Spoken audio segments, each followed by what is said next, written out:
Thank you for being on the show again, Stan. Thanks, Mary. 6 months after our wedding episode.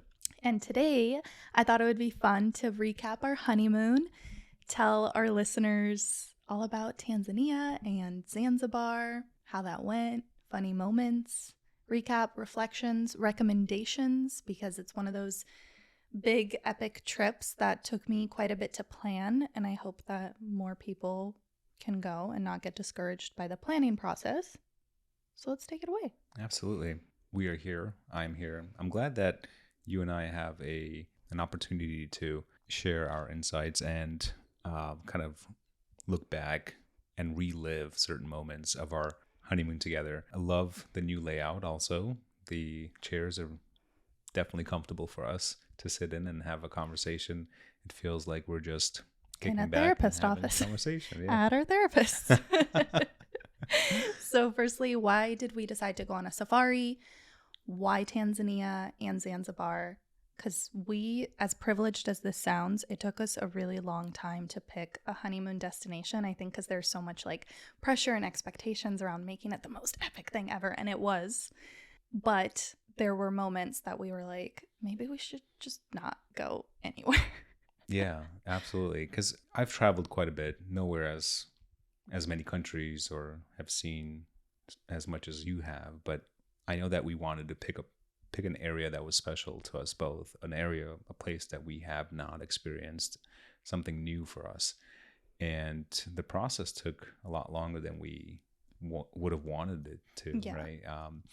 And when we finally nailed it down to two countries that we wanted to visit, it was either Thailand or a safari. Didn't know where exactly, but we wanted to experience animals. We wanted to experience something different. And thankfully you took the lead on that and picked Well, we Tanzania. almost pulled the trigger on Thailand, but what was proving difficult is planning a trip in like July, August to Thailand because that's their rainy season. So you can still have a great experience, but you're limited to certain areas. And there were a lot of things that I wanted to see that was on some of the islands that would have like, you know, storms and hurricanes and stuff like that. Maybe not hurricanes, storms. Mhm. And we're like, do we want to be wet on our honeymoon? Right. And the main decision came around the specific season of when we wanted to leave Arizona, because we live in Arizona and it's brutally hot here in the summertime. So we're like, Yeah. okay, so we want to leave at this certain time of the year, and where can we go? And by process of elimination, Thailand unfortunately didn't make the cut because of the wet season. Still on the bucket list though. Then we looked at Croatia. Right. We looked at Fiji, Maldives. And the thing about, okay, Croatia would have been cool, Croatia and Slovenia. But one of our criteria was like, what's something that we really won't be able to do with kids? Right. And Croatia's more or less accessible and affordable. But then when we were looking at like Fiji, Maldives, it was so much money Right. for 5 days. And I just like could not justify that. Could not justify it. And both you and I, we love the beach, and we love to kind of just be beach bums, for lack of a better word, right? We love to explore. We love to be on the go. A little bit of time on the beach and just to kind of unwind. But then what's next? Yeah, like we wanted everything. We wanted animals. We wanted culturally enriching. We wanted a little beach time. We wanted to be on boats, but also on land. And like Tanzania literally checked all of those boxes. Yeah. And what was it for you? Let me ask you this, that made you want to say, you know what, animals for me, I want to see them in their element. I want to see animals in the wild. Well, remember, Goose is sniffing at our door right now. Remember when we first wanted to do a safari, but then we talked ourselves out of it because aside from the cost and the travel time, we also don't really like being lonely. Like we do like to see people, right? And so at first we kind of like told ourselves, for some reason this wasn't true, that being just around animals with just the two of us, which is everybody's dream honeymoon, we were like, no, we like people because, you know, we like to like just get to know locals. And thankfully, between like our guides and everybody who we'll tell you about in a second, what made me decide that I want to see these animals in real life, because I realized I'm like, that is ridiculous. Like watching National Geographic is not the same as seeing something in real life and being there. And I don't know. I knew that no matter where we chose, it would be special. Every place has something wonderful to offer, but Tanzania it's just cool, and it's like so rich. I mean, the Tanzanians are biased, but they'll be the first to tell you. They're like, we have the most diverse landscapes. We have the most national parks in like a very small area of land. And South Africa is interesting too, but they're big on wineries, right? Mm-hmm. We weren't going to go all the way there and not go to a winery, and you don't drink wine. I don't drink wine. Not a fan. So South Africa was kind of out, but Kruger National Park in South Africa was definitely up there. I think South Africa would have been my choice if you drank wine, truly, because the wineries is like what it's known for. And I think Cape Town is like, again, that good blend of like locals and lively and cultural and not so great history and all of those things. But Tanzania just felt a little bit more raw. Mm-hmm. And I like that. Yeah, that's great. For me, it was more as a kid, spending time with my grandfather. Whenever we went to grandma and grandpa's house, the only thing he would be watching is either soccer, which is football, or National Geographics. So for me, it was always bonding with him.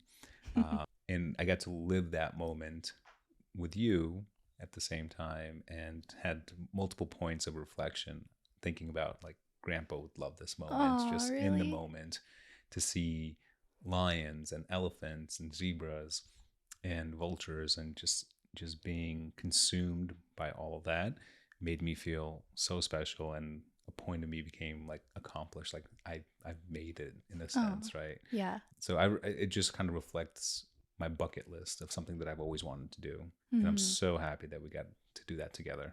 I'm sure Grandpa has Instagram up there. And I shared everything. It's all in those Instagram highlights. Yeah.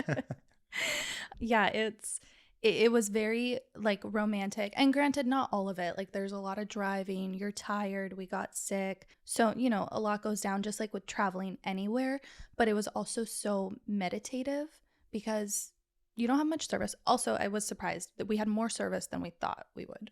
But regardless. Surprisingly, the service was great. Impressive. Bathrooms were great. Like, again, these are reasons why I really recommend Tanzania, because mm-hmm. my mom went to Kenya, and that also was like part of the reason why I wanted to go on a safari. And she said it was amazing, like loved every moment of it. But when we were debating between Kenya and Tanzania kind of won for me for many reasons. So service, bathrooms, it has straight flights from Europe. Like if you're coming from Europe, definitely a must go. Straight flights. Yeah. And it's not as expensive as some other things we considered. So I'm actually like very proud of our budget. We'll get into that later. Let's talk about my favorite thing, which is geography. Can we just establish that Tanzania is in Eastern Africa? It is in Central East Africa. You've proven me wrong on this multiple times. And yes, Mary's the type of person that will bust out a map on her cell phone. Any chance I get. Wherever she is, whatever she's doing, it'll come to a halt. And she'll say, let me pull this up and let me show you. And yes, we can establish that's exactly the location of Tanzania. My goal is to learn all 66. Is it 64 or 66? Oh, minus 2 points for Mary. Countries in Africa. Where's your phone? But on our way there, the first TSA guy at Phoenix Sky Harbor, they're like, where are you going? I'm like, it's me and my husband's honeymoon. We're going to Tanzania. He goes, what's that? Yeah. And then I'm like, it's, a country in East Africa. Oh, me and my wife went to Hawaii. There you go. We had so much in common right then and there. Much. You felt connected, or at least he did. It was just so typical of how like most people think about the entire continent of Africa. Drives me bananas. But I feel like the least you can do when you travel somewhere is learn a couple words and just get familiar with the geography, because that will let you communicate. Like when you ask your guide, where do you live? And our guide was like, I live in Arusha. And I'm like, oh, we drove through Arusha. Like, I know where that is, Instantly you can actually have a civilized conversation. Whereas sometimes I talk to somebody from New York and I'm like, where in New York are you from? And they're like, I'm from Harlem. And I'm like, I have no idea where that is. And I don't even know why I asked you because New York geography is not my forte. Right. And thankfully, I picked up a couple words, and it's nowhere as close to the amount of words that you picked up because you made it a mission to communicate with locals. And boy, were they surprised. Every cab ride that we got into, every person that we connected with, you just followed up with your extensive vocabulary of local language. It was mostly animals. I'd like look at something, I'd be like, oh, that's as big as a kiboko, which is a hippo. Double take. What did you say? Anytime. Swahili is also exceptionally satisfying as a language. It is a beautiful language. Yeah. Yeah. It almost feels like it's just heartwarming. It feels lyrical. It was easy. It just made sense. I'm like, oh yeah, that is a kiboko. Like that's exactly, if I was creating my own language, that is exactly what I would call a hippo.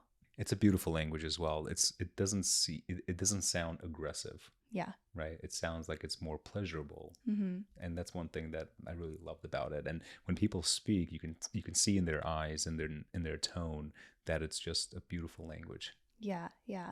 It was great. I love Tanzania so much. I want to go back. I might start crying because I miss our tour guide so much. But one of the concerns too, speaking of like between Kenya and Tanzania, going back to that, the yellow fever vaccine, not something I really wanted to do. I'm clearly not an anti-vaxxer, but I just didn't want to be like feeling unwell during what was, intended to be more of a romantic trip.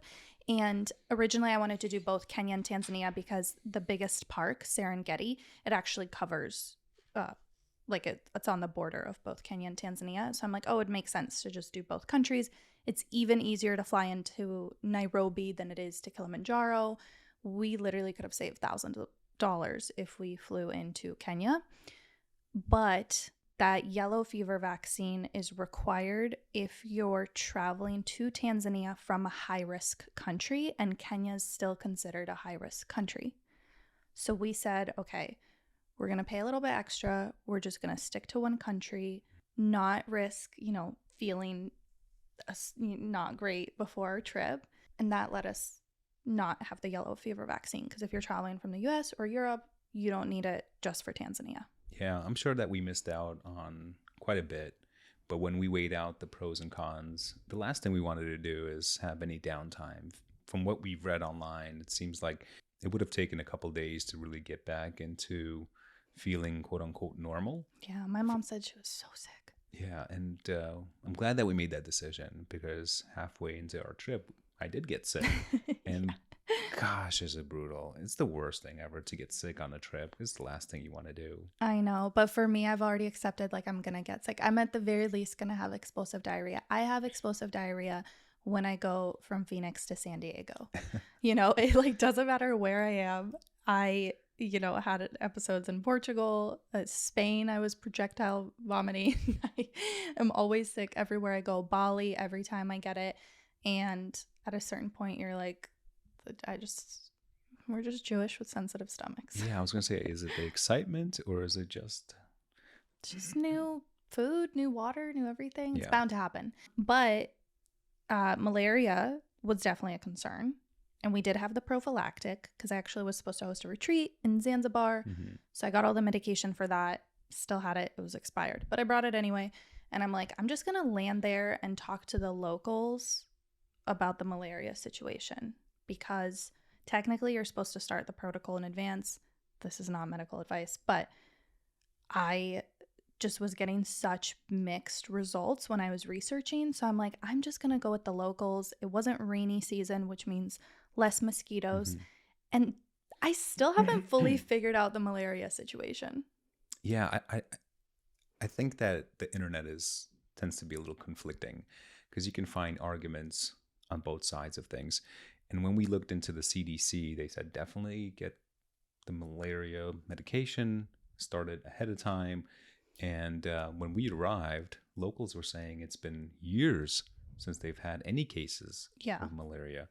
And like you said, thankfully we traveled in a season where it was not wet, more dry. We had our fair share of mosquitoes, Yeah, but we were always wearing long sleeves anyway. and we had repellent with us. We had repellent, we had Right. long sleeves. Nobody else was worried about it. I mean, when you look at locals and they're not worried about it, I feel like that kind of tells you what you need to. It's a very only there's over 1,000 different species of mosquitoes, and only 1% of them can contain malaria. And even after that 1%, the odds of you getting it from a bite go down even lower. And again, the prophylactic is very hard on the body. And there are people, like our driver was telling us, there are people who come and they're taking the malaria medication. They have to quit their safari and go back, like go to the hospital or go back home because of the medication that's supposed to prevent you from getting it. Mm-hmm. And you're like unlikely to get it anyway. I don't know. I hope I don't get canceled for this, but we didn't take it. We had it with us. Yeah. And everybody was super chill about it. Except for on our last night. Remember, we had that dinner outside and suddenly all the mosquitoes come out and it's our last night and we finally like settled in. We're wearing short sleeves like for the first time ever. It's an hour before our flight and we see all the mosquitoes come out of the dark. And again, we had dinner with locals, right? Who did not seem worried about it at all. And I remember she had a swarm, maybe about 20 or 30 of them. Just black hair. Just, yeah. Hovering over her Yeah. head, and she's like, "Oh, this is fine. Let me just have some She's repellent." holding her baby. Exactly, yeah. And all the restaurants that we went into had repellent on the table. Yeah. So that was easily accessible. Yeah. And avoiding colors like black and blue also Mhm. because the mosquitoes like attract to it. So that's why you're wearing lighter colors, not just for the aesthetic, though that's what I thought at first. But the lighter colors do help from mosquitoes. Okay, let's recap our itinerary. Run with it, yeah. So we had a long ass layover, a 22-hour layover in Zurich Mm-hmm. because your wife decided that since we can't really afford first class, business class flights and sleep on our way over there, it was really hard to sleep. I thought once I saw this route, I thought maybe sleeping in a hotel bed, adjusting to the time zone because Zurich and Kilimanjaro are only 1 hour time difference. I'm like, if we can land there, have a good night's rest, adjust to the time zone before heading on our way to Tanzania, Mm-hmm. I thought that would just make the experience so much better and prevent many travel fights that sometimes happen when we travel. They do happen, yeah. And thankfully, that's exactly how that worked out. It worked out perfectly. You planned it and you nailed it. I think the most important thing is getting a good night's rest as you continue the trip, having a break in the middle of it. And we got to experience Zurich as well. Yeah, which was too expensive to enjoy and we were too tired. But we spent a lot of I think we spent more money in Zurich than we did in Zanzibar. Yeah, beer For a for week. $15. Oh my God. Um, Train tickets for $70. yeah, just to take you uptown and then back downtown. Yeah. But again, outside of the cost of it, I think the people are just so yeah. wonderful there. Yeah. I had to go back to Switzerland. My favorite moment was when we went to the cafe and I was so tired and I just wanted to sleep. But, you know, it's our first and only time for a while in Switzerland and Zurich. So I really wanted to explore. So I'm like half asleep, walking like a zombie. We sit down at a cafe and then I like drape my arms over you, put my entire body on your back and just knock out. Night, Mary. Knock out. It's like 11 a.m. over there. And I wake up about 40 minutes later to my husband being like, "Excuse me, can I please have a chocolate ice cream?" And I hear like some German in return. And I'm like kind of waking up. And then I hear you go, "I can't get up. My wife is sleeping." And that's ironically what woke me up. Chocolate ice cream was great. Thank you for that. Yeah, they have wonderful pastries. Yeah, Switzerland was cool, but what was even cooler was landing in Kilimanjaro. Firstly, we flew over Kilimanjaro, and I told myself that I would leave the plane if the pilot did not say, "On your left, everyone, is the famous Kilimanjaro." And he did say that, so I got to stay, and that was really cool. We flew into the sunset. Beautiful, beautiful view. Yeah. And then landing in We landed in Kilimanjaro and we got picked up by a female driver, which is huge. Mm-hmm. We only know that because our tour guide the next day was trying to make small talk with us. And he was like, who picked you up? And we're like, this really nice lady. And he goes, he was a she? Because in the swarm of all male drivers, this like 30-year-old woman was super badass, had so many stories to share. Yeah. She picked us up. Apparently, it's not a common thing for women to be drivers, let alone At night. It was at night. Yeah, it was closer to 9:30. Mm-hmm. We got a little delayed, but we finally made it to the Airbnb where we were staying. Yeah, I found this place called, well, wait, hold on. We needed to do this female driver justice.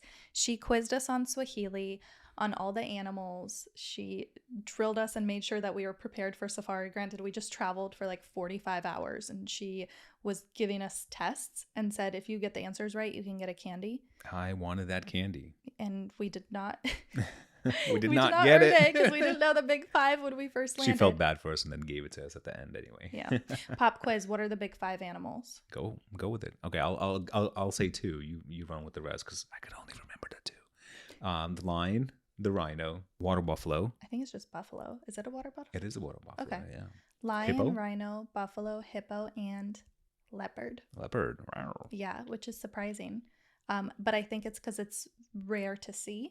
Rare indeed. So she dropped us off at a place called Haradali's Home in Arusha, which had exquisite reviews on Booking.com, and they did not disappoint. The whole family greeted us. Now, granted, on the drive there, I think I felt you getting a little bit nervous. I was definitely tensing up.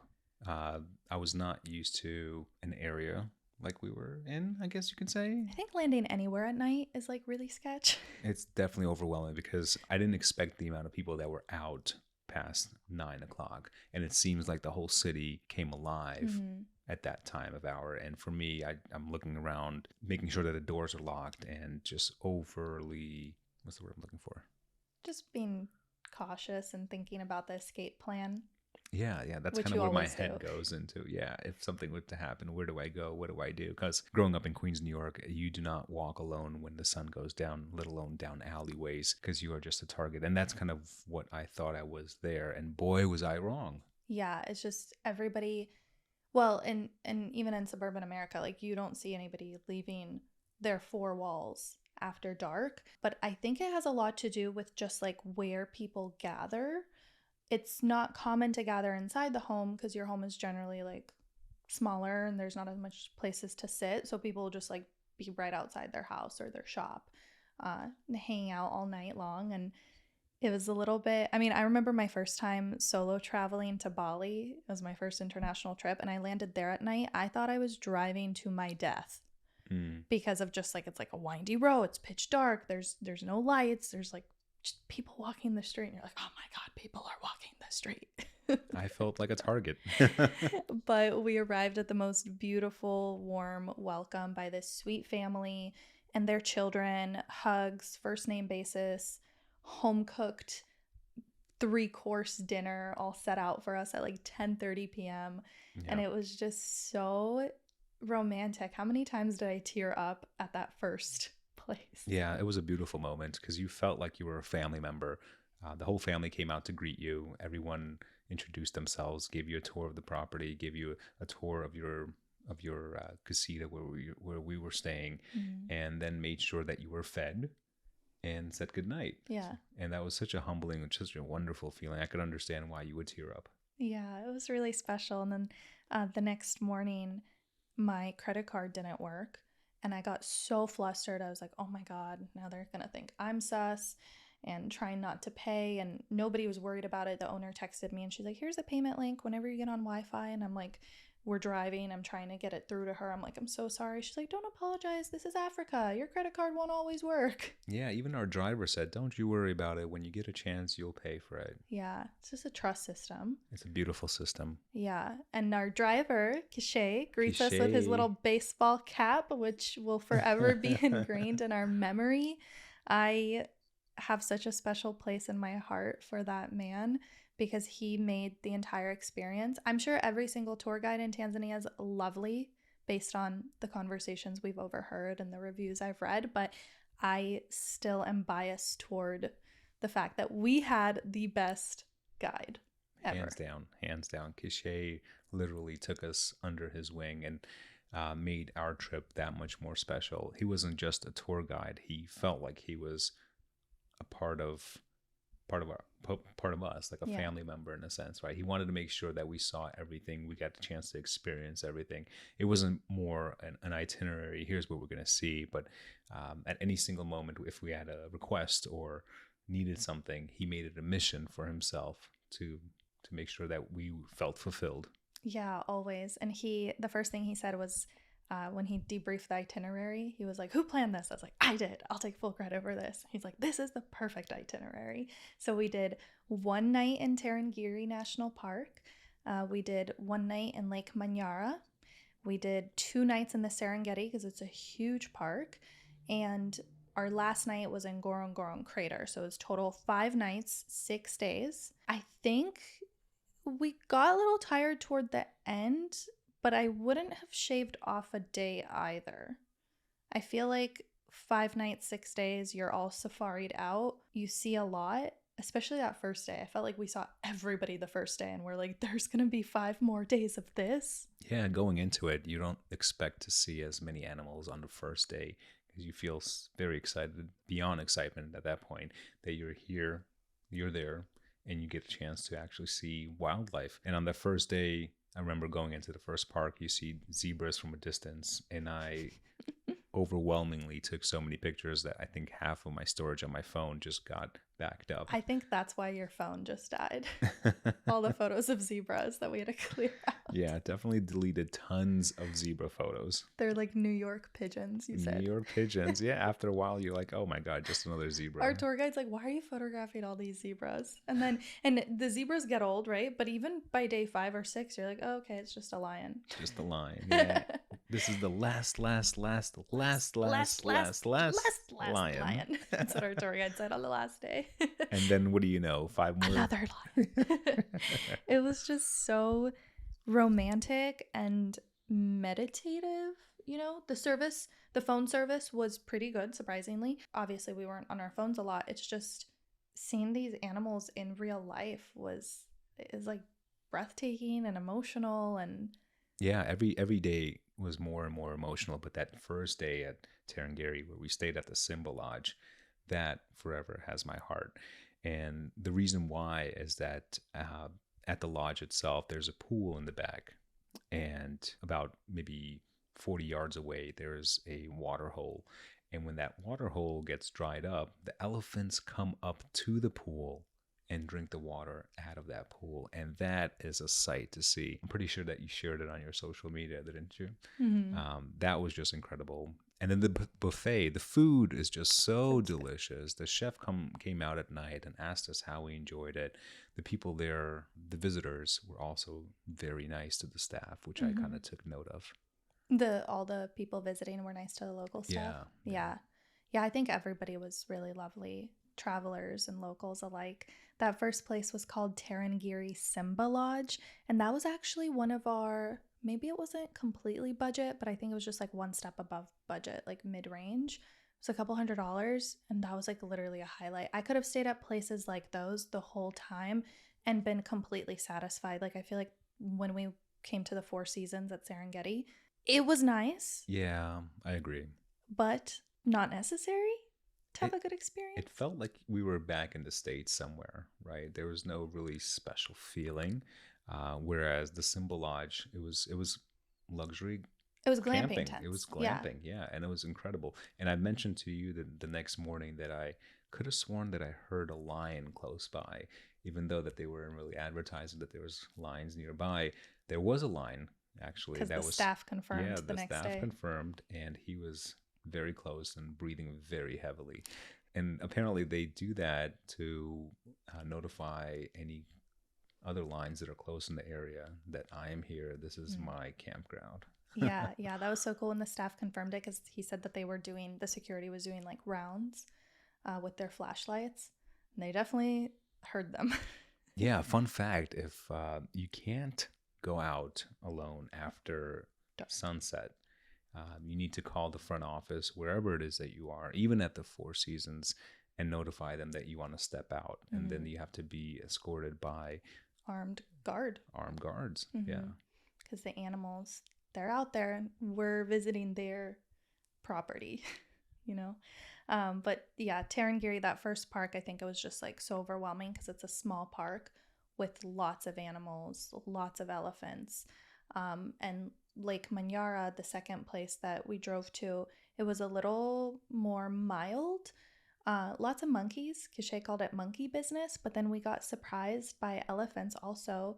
And all the other guides said that elephants usually don't go there. So I felt like they came out for us. That was definitely a sight to see. Yeah. And I think that he shared a story with us of why did I forgot about that. Why do baboons have red butts? So I'm like, Kishay, why do they have red butts? And he goes, it was a cold, rainy day. And then the story begins. Do you want to tell it? You go with it. No, you tell it. You're so good at impressions. That's like my husband's secret talent is he's really good at impressions, but he can't really do it on the spot. Thank you for always putting me on the spot. I'm going to take a step back now and let you tell the story of why baboons have Feel free to chime in. So it's a cold, rainy day, and all the baboons gathered for a town hall meeting. They said, what are we going to do about this rain? So they all sat and thought about how to prevent themselves from getting wet in the rain. And then the rain stopped and they continued on with their lives. The next time it rained, I feel like I'm butchering this story. My takeaway is that monkeys are always just sitting around. Sitting on their asses. Yeah, so they walk away. The next time it rains, they call another meeting. They're like, what are we going to do about this rain? They sit, they talk and talk and talk. And then the rain subsides and they move on with their lives. And this kept happening time and time again. So the takeaway is that the baboons just sit on their asses, never do anything. And there it is. And that's why their butts are red. Yeah, that's exactly right. Oh, that was funny. I almost forgot about that. And Kishay had so many stories like that about everything. Like remember when I was filming a video of this hippo pooping?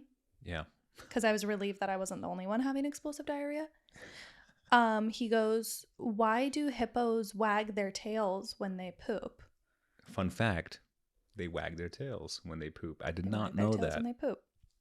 So I said, why, Kishay? And he goes, because when God made the hippos really wanted to be in the water. And God said, no, you can't be in the water because you cannot eat fish. You're actually a vegetarian. And the hippo said, but God, please, Daddy, I want to be in the water. And God said, okay, fine, but you have to promise that you won't eat the fish. So now, every time a hippo poops, he wags his tail to show God, look, no fish. No fish. I just love all that's hilarious. Fables. So many fables. I love his stories. Yeah, it was the best. My favorite lodge, this was a luxury one. So I think I have a hard time deciding between that first one with the elephants that came so close. Mm-hmm. This luxury lodge that we stayed at called Escarpment. It was all the way up on a cliff overlooking Lake Manyara. And it's actually Tanzanian owned, which is rare because obviously the Four Seasons, the Malia, those aren't owned by locals, but this one is Tanzanian owned and operated also. And it was just so special. The decor, they had this dinner in the bush set out for us at a campfire. As always, the staff was lovely everywhere, but we got a little honeymoon suite room upgrade. And that is where we met our friend Steve. So that video is at 5 million views now. It went viral, and it's you take it away. We tried to have a video or a couple pictures and a video of a romantic sunset of us just laying by the pool, like swimming in the infinity pool, and just kicking back, lounging around. And little did we know that we were going to have a fellow swimmer in the pool at the same time. And it just so happened that she decided to do some laps in the pool, back and forth and back and forth. And I don't blame her. If you've been traveling, you've been sitting for an extended period of time, you really want to stretch out your muscles and get those joints stretched out as well. So she went in the pool and did a few laps, and it just so happened that she did a couple dozen laps. we got that on film, and it went perfect with the filter of me and you and Steve. Yeah, it's that song. Steve. When I sped it up, the timing was just immaculate. And I that was like one of the highlights. We laughed so hard. Yeah, we shared it with our friends and family, and everyone said this is going to go viral because it's just so perfect. And I applaud you for putting it together. Well, a lot of people got their panties in a bunch because apparently influencers filming stuff in public is so annoying, and they projected that we were angry and we weren't. It was actually like the funniest thing ever. That's one thing that I loved about this honeymoon is that we laughed so much. And we laugh a lot anyway, but not this much. Yeah. I think it's just between like the animals, the stories we got told, the funny interactions with just like, you know, people from all over the world. Not as many Americans, like mostly Europeans. I think Steve was like there with another couple. So Steve's a woman. No, I think yeah, she was there with her son and His wife. His wife or fiance. Yeah. Probably the wife. Which is why it's funny that she was Steve, because she was also their Steve. But it was still sweet nonetheless. And she was a really nice lady. It was just funny. Anyway, then we set off to Serengeti National Park, which we got all hyped up about because this is supposed to be like the climax of the trip. We come to Serengeti. We've already established that the Four Seasons was lovely, but huge and overwhelming and like a little too commercialized. Yeah. The food was good, but not great. I had the steak; it was overcooked, and then that's actually where I went downhill that night. Well, you keep talking about how you think you got sick because of the steak, but if it was overcooked, there's no way. I don't know what it could have literally been anything. Stand my ground. The doctor said that it was norovirus, the 24-hour virus that they get over there. Thankfully, after 12 hours, I bounced back and we continued on. The doctor was really funny. That whole interaction was so much fun for me. I know you weren't feeling well. Stan was running a fever and I was laughing. I'm glad that both of you bonded. Yeah. And then he said, you're probably going to get it too. And mind you, 4 or 5 hours later, I wake up in the middle of the night with the shits and then proceeded to have them the rest of the trip, which wasn't the most romantic thing. But again, I've kind of accepted that this is my destiny to shit myself wherever I go. And again, the importance of having clean bathrooms and everywhere we stopped. The most beautiful part about the bathrooms is bidets. Bidets, yeah. And that's why I would recommend Tanzania, because I didn't have that kind of accessibility to bathrooms even in Spain or Portugal, you know, but in Tanzania, every single bathroom is spotless. They all have bidets. Very frequent stops, despite you being in like remote and rural areas. There's always someplace to go to the bathroom. So you don't really need to worry about that as much as you'd think, being out in the bush and all. Yeah. Speaking about being out in the bush, we stopped on numerous occasions driving from point A to point B to have lunch. And the beautiful thing is that these lodges packed lunches for us and for the driver, which I found really impressive. Yeah, it's because we booked with a company that provided full board. So the tour company that we booked with, which it was fine. I wouldn't recommend it just because I didn't really know about how the business of it works. I think if you could find a tour company that is owned and operated by Tanzanian people or by, you know, whatever country you're visiting, that would be much better. I didn't know that ours wasn't, sadly. But booking through a tour company, I think, is kind of what you do when you go on a safari, because otherwise you have to piece all of this together yourself. You know, you have to figure out your lunch and the hotels and the drivers and the game drives, and there's a lot. And going through a company is like definitely the way to go, 100%. Right. Food was really good everywhere. Simple. No trash, right? That's one of the things, Back is that in, back out. no plastic bags are allowed. No plastic bags allowed in Tanzania. That's right. What else? Oh, so at the Serengeti, we saw so many kind of during you not feeling so well, we still tried to go out for a game drive. Saw lions, which was very beautiful because they were just existing. Yeah, if we were existing with them. And luckily, And again, this is why I'm torn about the Four Seasons, because I'm glad you got sick there, because even though we came back early from the game drive, we still got to enjoy the property. And similar to the first place we stayed at, they had a watering hole where the elephants came up close, but not as close as the other place, you know? Mm-hmm. And I thought this place would be it. I thought it would be like, you know, and again, the scenery was beautiful. Nothing about that at all, but just that highlighting that you could probably do a very epic yet relatively budget-friendly safari without making the mistake-ish that I made, which was getting really caught up in like, we have to stay at the Four Seasons because we're coming all this way and this is the best hotel. And like the locals will tell you like that is the best hotel in the Serengeti, but that doesn't mean that the other ones aren't just as great. Yeah, I think you pay a premium for the location, specifically with that watering hole. Mm-hmm. Because even though we stayed at the Simba Lodge and they had a watering hole, it was probably a fraction of the size of what the Four Seasons has. But it was 2 feet away instead of like, you know. Yeah, 50, 60 yards away. Yeah. Right. It's still magical. Great. Yeah. Every single morning, the whole family of elephants would make their way to the watering hole. And then you would see the zebras, and it was just so magical just to see them so close. Birds, yeah. And the Four Seasons also has some really nice suites that also look out to it.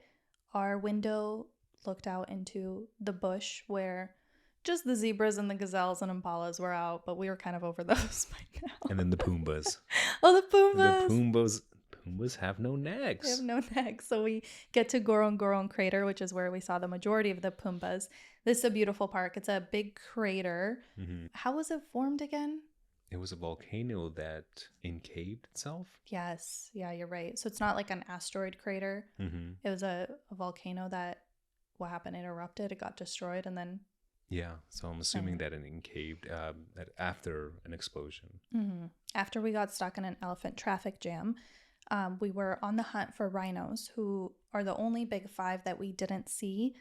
Not so fun fact, there's only 100 rhinos left because they are endangered in like all of the world, I guess, all of Tanzania. Yeah, it's heartbreaking. There's only like 100 or 200 and we didn't get to see them, but we saw Pumbas with no necks. So they have to get on their elbows when they want to graze, and it's the funniest thing. It is. It's hilarious. Yeah. And the buffaloes with their hats. The male buffaloes. The female buffaloes have a very small little hat. And the hippos with their poops, and the baboons with their butts, and the elephants when they're like kicking dust, and they're always so playful. And it was just so cute, so funny, so romantic. Yeah, so that's kind of towards the end of our safari, right? And at that point, the driving really didn't affect us until it did, specifically for you. Yeah. Your lower back started to really give out, I think, all the vibrations that our bodies took. Yeah, it's definitely not an accessible trip, sadly. Mm-hmm. But we saw quite a lot of kids, a lot of elderly people. So I don't know how they were feeling. Maybe they did shorter trips than we did. But on that last day, I was in a lot of pain. I had to take an ibuprofen, which solved everything. I'm a big fan of ibuprofen now. Poor thing was laid out in the back, and our driver was so worried about you. Really? Didn't know what he can do. So you also developed a stomach ache, and for him, he resorted to, first of all, Coca-Cola. And if we take it back a little bit, when he found out that I was sick. Well, first when I said Stan's sick, he didn't hear me correctly. So he said I was sick. And that was the day that I wore my really cute Ralph Lauren jumpsuit. And he goes, then why are you wearing that? You clearly don't know how to go on a bush drive, because if you need to go in the bush, this is not a good outfit. He made that very abundantly clear. I'm like, no, not me, Stan's sick. And he was like, oh, okay, well, good thing he's wearing pants. So he said if you have a stomach ache in Africa, they believe that Coca-Cola is the solution to any kind of stomach aches. Yeah, so he prescribed one Dr. Cachet prescribed a cold Coca-Cola. Exactly. And then he continued on to say that he has the antidote to surprise the bacteria that's growing in my stomach, right? So he said, no, you have to surprise it. And you surprise it by taking this medicine, and then it says, oh my God, I need to go. And your I can't live in here anymore. The bacteria leaves your body. because you surprised it. The reason why we found this so endearing obviously was the way he said it, but also because most people would say like you have to kill the bug, right? But Quiche is such a gentle man that doesn't even exist in his vocabulary. He's like, no, you have to surprise the bacteria so that it's so surprised it says I can't live here anymore, so I have to go. That brought some humor to our lives at that moment. Yeah, we laughed so hard about that. We did not take that antidote, but it was nice to have it. The doctor gave us some other just regular anti-diarrheal medication, which made me constipated for 3 days, and then diarrhea came back. And again, that's just kind of like a part of traveling. It's nothing that stops me. But then we flew out into the sunset from Kilimanjaro to Dar es Salaam. And that was a relatively impromptu stop that we decided to make because I am thinking about venturing into selling tea for my special podcast listeners. I feel like Mary's Cup of Tea, the podcast, goes really well with a cup of tea, and I found a supplier from Tanzania because my favorite tea, which is what I'm drinking right now, is hibiscus. So I started searching where is the best hibiscus grown, and the places that I got narrowed down to was Hawaii and Tanzania. So I'm like, wait, I'm going to Tanzania. I started doing a little research there, and there's a really special tea company called Kazi Yetu that makes they do like very ethical, fair trade, they're called farm to table. Anyway, they work directly with the farmers to produce tea that is exceptional because it's all organic. The leaves are so big. It's not just like powder or filler like a lot of the teas that we have in the States are. And I started looking more into them, got in touch, and they were like, why don't you come see our facility since you'll be out in Dar es Salaam? And we flew over there to do just that. We did, and they opened their doors with a song, with a beautiful celebration. And do you remember the lyrics? The song is called Jumbo Baina, I think. Jumbo, but Jumbo they changed Mary the words. Yeah. and Stan. Jumbo Mary and Stan. No Stan, honestly. I was there. And thankfully, Steve. and took some photos and took some videos of that. Yeah. But the whole experience was just absolutely wonderful. I felt warm and fuzzy inside, honestly. Yeah. And they're on a mission as well, right? To create jobs in Tanzania. Yeah. Everybody who works in the facility are women. A lot of moms, a lot of single moms. They have probably like a couple dozen employees, and it was just really special to see where. I mean, we didn't get to see where they grow the tea because that's like farmers more out, but where they, store it, package it. Every single tea bag is hand packed because in order to measure it appropriately, so each tea has the same ratio for the specific blend, you have to hand pack it because like a machine can't do it because certain ingredients sink to the bottom and then other lighter ingredients float to the top, so you don't necessarily get an even blend. Just seeing the amount of like heart and care that went into this whole process made me really excited. So hopefully Mary's Cup of Tea will be out soon for everybody. Very exciting. And let alone it is delicious. We had a taste sampling as well. And oh my goodness, I am very excited. Oh, thanks, babe. It's going to be excited. Hibiscus add a little bit of spice. And I think hopefully people are going to love it. And hopefully it'll taste like what... now that I think about it, this blend that we made, it tastes like our experience in Tanzania. It was like warm, fresh, romantic, flowery, light, but with a little bit of spice. There you go. And it all comes together so well. Yeah, I'm really excited about that. We were only there for less than a day before we flew out to Zanzibar, which is where we decided to end our honeymoon.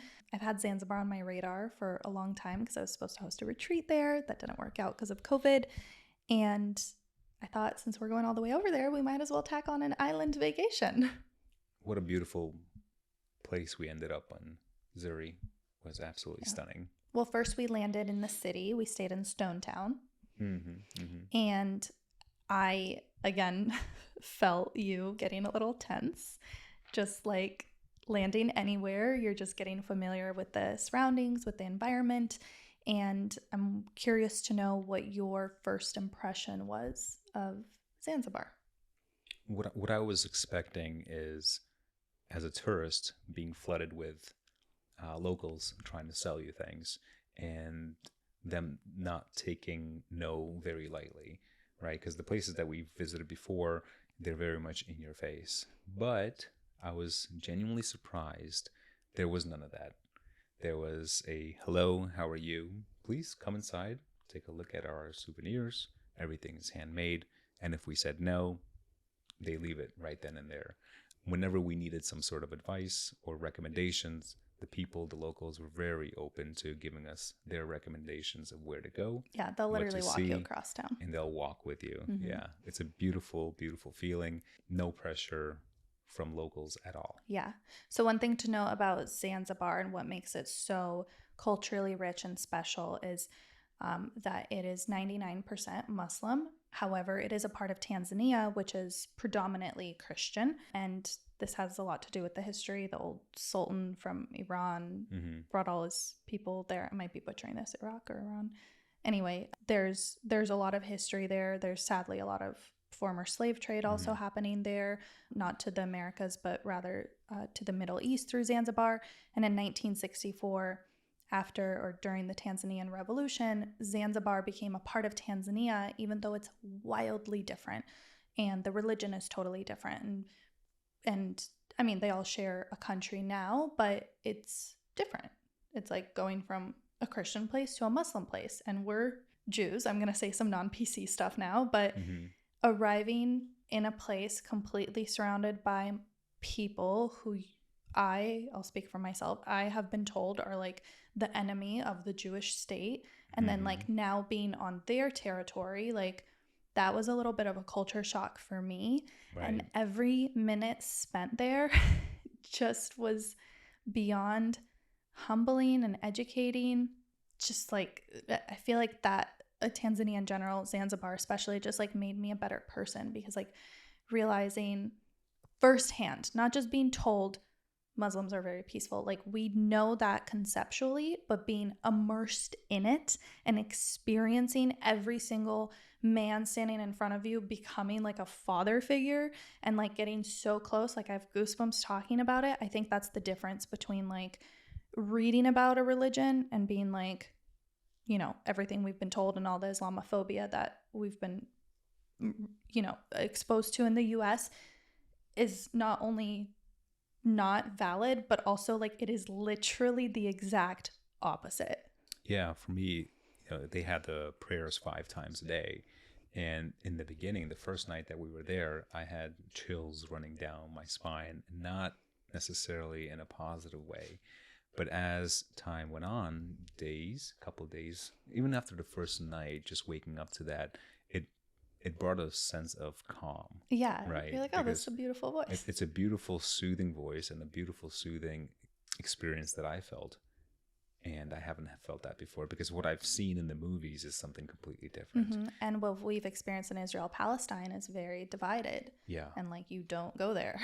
Yeah. And I think the first thing that came out of my mouth, my parents are going to shit themselves if they knew where we are. Yeah. And, surprisingly, your parents didn't. Yeah. They were completely open to it, which I found shocking, but I think because deep down inside we know we're cousins. Right. Yeah. I found that very soothing. Yeah. Also, your parents grew up in Uzbekistan and everybody around them was predominantly Muslim. Yeah. So they were probably a little bit more used to that, whereas we got like just some mixed secondhand information. And I'm so glad we got to be in a place like that. Right. Same here. It was so beautiful. Like Stone Town, so much history there. It's just so, again, you feel like not necessarily like you've traveled back in time, but just like in a different world almost, right? Just a different culture, a culture where a dad walks his girls home from school for lunch. Yeah, we saw that multiple times, right? Yeah. Midday. It was beautiful. Very involved men, I will say. Very involved men in like the family life, as it seemed from the outside looking in. It was just really, really special. We went paddle boarding with Two Winds Paddle Sports. It's my friend Arsheen's company who I was supposed to host the retreat with. And she gifted us for our wedding a paddleboarding experience to my husband's demise. One of the best experiences I've ever had. Challenging, Though yes, in the beginning, but I think you forgot to tell your face. I kept convincing myself, as you saw in the videos that I had of GoPro wrapped around my neck, fell off my paddleboard maybe Many 7-8 times. And my hair, you can see like my hair's completely dry. I am dry. We had an hour, right, paddleboarding, and I probably fell off 2 hours? every 7 minutes Yeah. or so. And I had my phone on me. My hair's dry. Like, lost my glasses somewhere. yeah, you were flopping around like a beached whale on Thankfully, that paddleboard. the water was just so soothing and so perfect. Yeah, you're in the Indian Ocean. It's called Chikwani Bay. So it's like a bay, and there's mangroves, which are also some endangered species of plants. You're in the Indian Ocean, but also like kind of in a bay. It was just so beautiful. Very calm waters. Yeah, had champagne out there. Mm-hmm. It was so fun. Yeah, shout out to them. They provided us a wonderful opportunity and memories that will last a lifetime, right? Mm-hmm. For sure. And then we ended our honeymoon with our last 2 nights in Zanzibar. We stayed at a hotel called Zuri. And this was probably the most beautiful resort I've ever stayed at in my life. It was unique. There was a private beach. It was definitely a splurge. It was a splurge. Well worth it. So worth it. Yeah. It was half the price. It was less than half the price of the Four Seasons. And I would stay there time and time and time again. Highly, highly recommend it. I think it was just like thoughtfully made, intentional interiors, a cuisine that was like, just like you could tell this was developed by like world-renowned chefs. It was an all-inclusive. Well, yeah, it was all inclusive. Right? Breakfast and actually dinner. It is half board. So Yeah, half board board is breakfast and dinner. But it's great. Their lunch options were just fantastic. Again, the dinner, made reservations at a wonderful restaurant. It felt like we were at a Michelin restaurant. Yeah. Absolutely delicious. Thankfully, you and I share everything, so we got a chance to nibble on each other's the whole menu. Yeah. So we had 2 dinners there. It was so lovely. And we went there. We booked an excursion, not through the hotel. So this is something that's kind of sticky. I know sometimes people like to book experiences through the resort they're staying at, which I understand. Like they kind of hand you everything, but they are charging you like double and triple the price, not paying the company as much, pocketing some of that money. Luckily, there were some locals standing on the other side of the private beach. So they have like a section blocked off. They're standing just past the border, waving you down, trying to get you to book an experience. And it's literally the same exact boats. It's the same exact guides. It's the same exact thing. It's just a third of the price. And once we built a little trust, tested the waters, literally, we went on a wild dolphin chase. Little did we know that was actually going to be a dolphin chase. The way that they portrayed it is, the way that they painted the picture is that dolphins love humans. And as soon as they see you, or as soon as they see the boat, they come over to you. And You'll they get to can't swim wait with them. for you to jump in the water with them. You can swim with them. And that was anything but the truth, right? The dolphins want nothing to do with you. And it became a game of hide and seek. Yep. And I think you really enjoyed that, right? Jumping into it. I felt like you were like a Navy SEAL. There it is. Go for it. Go for it.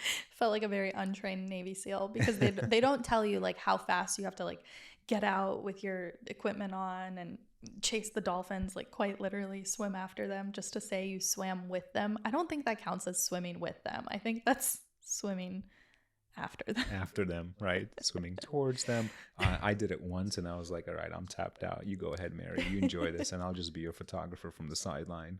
That was really fun though. So fun. And we came out to a private island, which is cool.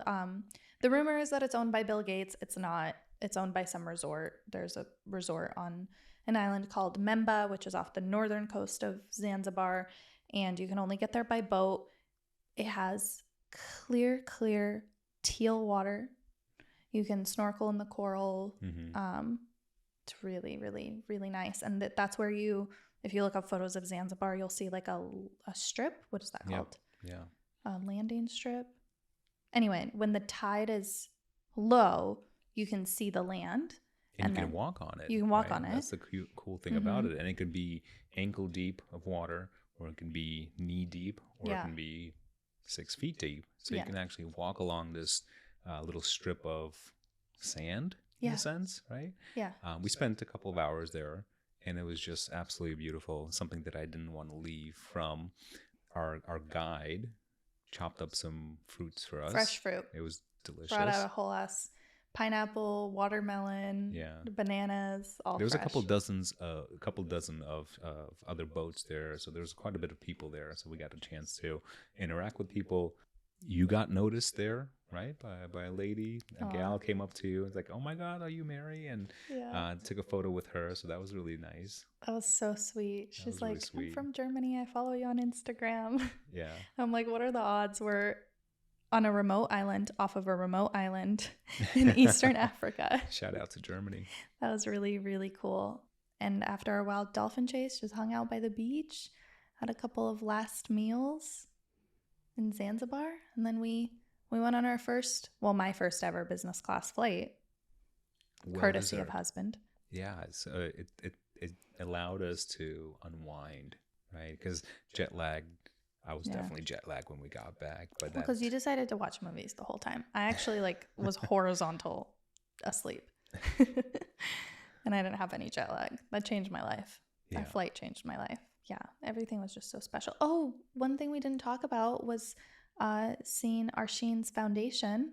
My friend Arsheen, the same one who owns the paddle sport company, also has a transitional house for orphans coming out of the orphanage once they turn 18. It's really hard for them to go out into the adult world after living in a home for so long. So the home she has called Daraja, it's a foundation where they get mentors, they have a place to live. A few of them have gotten into universities and gotten scholarships and getting back on their feet once becoming an adult. And that was really cool to just see what she created. So we saw her place, had dinner with her, and then we flew out. Yeah, that was a special moment. Beautiful home, beautiful establishment. Yeah, it was really nice. I think the whole trip was I don't know, we had a little bit of Zurich, and then we landed in Kilimanjaro, and we stayed at B&Bs, we stayed at luxury, we did the safari, we went to Dar es Salaam, one of the busiest cities in Africa, got to do a little work, business stuff, and then flew out to the island, had this fantastic island vacation and a historically, culturally rich experience in Stone Town, and met multiple friends, made friends. Right. Yeah. That's one thing that I really love about us is that we compact so much, and it's just because we love interacting with people. We love exploring. If it was anyone else, they'd probably say that seems like a lot to do on your honeymoon. But I think that is what made our honeymoon that much more special. Yeah. I think we like that always. We like a balance of things. We're not lay on the beach and drink people all the time, nor are we climb Kilimanjaro people, nor are we, wander the city people. We just like a little bit of both of everything. Mm-hmm. Yeah. And I think Tanzania just really offers that. So one of my goals in recording this episode, aside from allowing us to reflect, is just to from the bottom of my heart, cannot recommend it enough. I want more money to go there in the form of tourism. I want people to just see the beauty of Tanzania, Africa in general, as such an underrated place to go. And I hope that in a few years, it's going to be just as common, at least for Americans, to travel there as Europe. There are only so many times you can have your European summer. Try a Tanzanian. Yeah, I absolutely loved it. It's somewhere that I would hope that we can go back to. Yeah, that'd be really special. Well, thanks so much for doing this. Wait, we didn't talk about the budget like we promised. Yeah, Did we? We talked about the pros and cons of staying at somewhere like Four Seasons. Yeah. And staying at a budget-friendly place. As far as for numbers go, I don't know if we want to dive into that. I don't know if that's important or not. Yeah. I mean, we spent a lot. This was like a trip that it's kind of like our last hurrah before hopefully having kids. And Right. we had a budget and we did splurge like 2-3 times, tacked on that business flight and everything. I think after calculating everything to the penny, if you're considering going to Tanzania for 2 weeks, like literally doing Tanzania, safari, Zanzibar, all of that, you can easily, if you're smart, if you're good at budgeting, you can do it. You can definitely do it for under $8,000 for 2 people for 2 weeks. It's huge. Yeah. And that would be like more mid-range. Like that's not even budget. If you want to glamp, you could probably do it under $5,000 for both, for 2 people. And again, that's not as much as some people spend on like an all-inclusive resort. What are these islands? What's that one popular honeymoon destination we were looking at? Sugar something? Not Tahiti, not Fiji. It was like one of those. It's called like Sugar Resort at like somewhere in the Bahamas or something like that. Anyway, I think this was just so much more bang for your buck. Yeah, the travel is a little bit longer, but it depends on, for example, Where you're coming from. yeah. Yeah. But I think it's well worth it, especially if you're going on a with budget in mind. You could definitely pull it off for a 2-week trip and just get to experience some of the wonders of the world. Seriously. Yeah. Okay. I'm glad we covered that because I think some people look, and I had to do so much research to get a budget. And the first blog I read when I originally talked us out of doing it is because I read a blog post and she was like, we spent $25,000. And I was like, whoa, like that's not feasible. But then luckily I came back to it, did more research, made a spreadsheet, and I'm like, I think we could do this for under 10. And we did. Yeah. So Did a great job. thanks, babe. Can't wait to relive the memories over and over and over again forever. Well, we have the pictures, and now we have this podcast that we can listen to. So I am grateful that we had an opportunity to sit down and have a conversation about this. Same. And let's go have some lunch now. Awesome. Thanks again.